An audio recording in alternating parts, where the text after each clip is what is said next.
नेपालको एउटा कुरा मैले आजसम्म बुझ्न सकेको छैन। हामी रोजगार सिर्जना गर्ने मान्छेलाई सम्मान गर्न यति गाह्रो किन मान्छौँ? कसैले जागिर गर्यो भने मेहनती, तर कसैले व्यापार गर्यो भने दलाल। जग्गा बेच्यो दलाल, एजुकेसन कन्सल्टेन्सी चलायो दलाल, इन्सुरेन्स कम्पनीमा काम गर्यो दलाल, सफ्टवेयर बेच्यो दलाल। यत्रो पैसा कसरी कमायो? हामी एउटा कुरा बिर्सिरहेका हुन्छौँ, व्यवसायले कहिले पनि पैसा छाप्दैन। उसले जोखिम लिन्छ, लोन लिन्छ, ट्याक्स तिर्छ, रेन्ट तिर्छ, स्यालेरी तिर्छ, अनि सबै खर्चपछि बाँकी रहेको पैसालाई मालिकले लैजाँदै गर्दा या व्यवसायले लैजाँदै गर्दा यति धेरै पैसा कसरी आयो, कहाँबाट आयो? यसले त मान्छेलाई ठग्यो। अझ अचम्मको कुरा के छ भने पैसा कमाउनेलाई त भन्छन्, पैसा नकमाउनेलाई मानिलियो व्यवसाय बन्द भयो अनि धेरैले भन्छन् मैले त पहिल्यै भनेको थिएँ, खुरुखुरु जागिर नगरेर किन व्यवसाय गर्नु पर्यो होला, किन नेपालमा बस्नु पर्यो होला, विदेश गए भइहाल्छ लगायतका कुराहरू धेरैले भन्ने गर्छन्।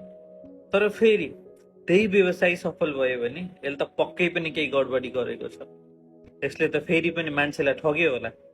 हामी नेपालीले सफलतालाई मोटिभेसनको रूपमा भन्दा पनि एउटा शङ्काको रूपमा लिन थालिसक्यौँ। हरेक दिन तपाईँले फेसबुकको कमेन्टहरू हेर्नुहोस्, कुनै पनि एउटा सक्सेसफुल बिजनेस ओनर छ भने उसको कमेन्ट लिस्टमा गएर हेर्नुहोस्, त्यहाँनिर दलाल, यसले मान्छेलाई ठग्यो, व्यापारीले लुट्यो, देश लुट्यो लगायतका धेरै कुराहरू गर्ने गर्छन्। यदि व्यापारी इमान्दार छ भने पनि अहिलेको माहौलमा चाहिँ धेरैले यस्ता कुराहरू गर्ने गरिरहेका छन्। हो, अवश्य ठगी गर्ने मान्छेहरू हुन्छन्, उनीहरूलाई कानुनले कारबाही गर्नुपर्छ। तर इमान्दार व्यापारी र ठग व्यापारीलाई एउटै नजरले हेर्ने त्यो चाहिँ समाजको गल्ती हो।